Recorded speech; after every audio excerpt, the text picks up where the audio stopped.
ரெண்டு பேர் வாங்க.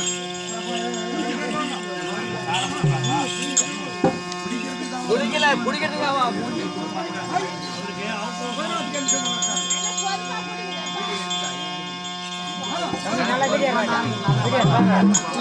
போன் கொடுப்பா நல்லா பலவானா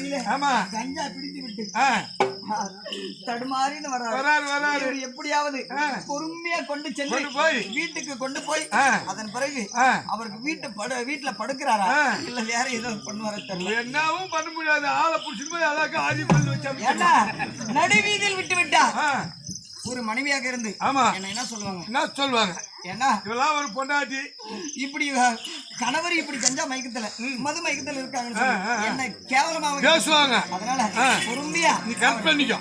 அவரை அழைத்து செல்ல வேண்டும். மன்னவா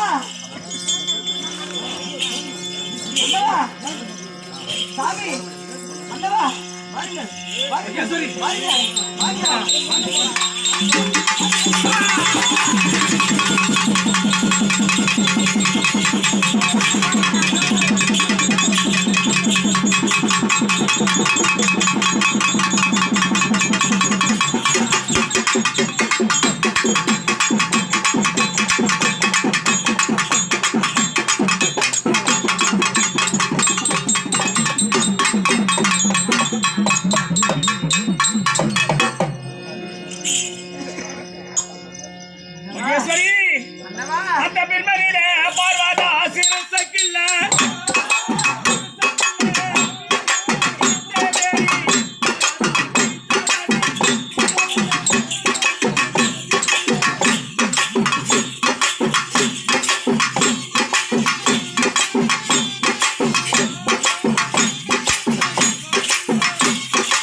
ஒரு 10 காய் அம்சங்க எடுத்துவாங்களே கோயிலில் இருக்கா இல்லையா? நம்ம என்ன செய்வோம் மன்னவா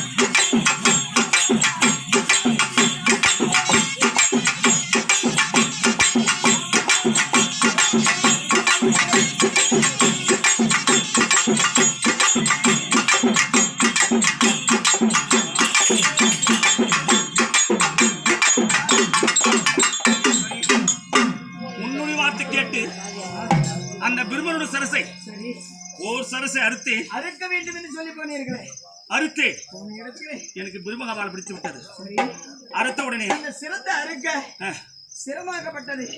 உன் கையில் கவி கொண்டது, கையில் காவி கொண்டது. எனக்கு பிரம்மகாவால் பிடித்து விட்டது. பிரம்மத்தை அந்த பிரம்மகாவால் பிடித்த உடனே ஆமா நான் எங்க இருக்கிறேன், எங்க இருக்கிற கையில எங்க இருக்கிறது, நீ எங்க இருக்கிறேன், ஆமா ஒன்றும் தெரியவில்லை. தெரியவில்லை. என்ன தொட்டி சாமி ஆமா மன்னவர் வருவார் என்று சொல்லி வலிமேல் விழிவித்து வஞ்சியால் காத்திருந்தேன். அப்படி வருகின்ற நேரத்திலே இத்தனை நாள் பரியந்தம் மன்னவரே மது அருந்துவது, கஞ்சா பிடிப்பது, இப்படி போதையிலே தடுமாறிக்கொண்டு வருகிறான் அப்படின்னு சொல்லி உன்னுடைய கையை பிடித்து அழைத்து அரண்மனை பார்க்கலாம் என்று நினைத்தேன். மகேஸ்வரி உன்னை தொடுகின்ற போது என்னையும் பிடித்துக் கொண்டதை சாமி. மகேஸ்வரி இந்த பிரம்மகாவால் பிடித்த உடனே ஆமா எப்படி இருக்கணும் தெரியுமா? எப்படி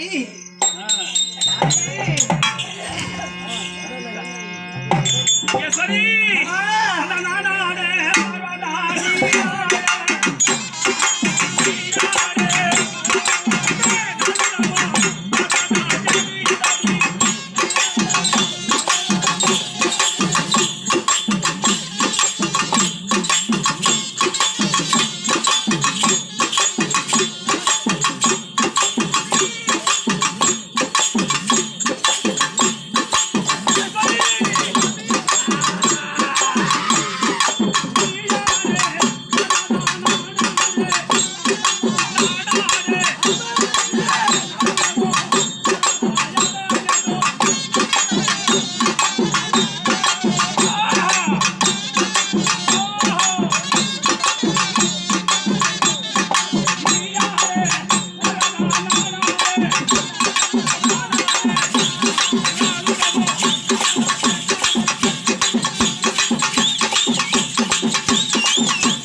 நானும் ஆடிக்கொண்டிருக்கிறேன். ஆமா எப்படி ஆனது தெரியுமா? சாமி ஆட வேண்டும் தேவி ஆட வேண்டும், நகிலமல்லா தன்னை ஆட வேண்டும்.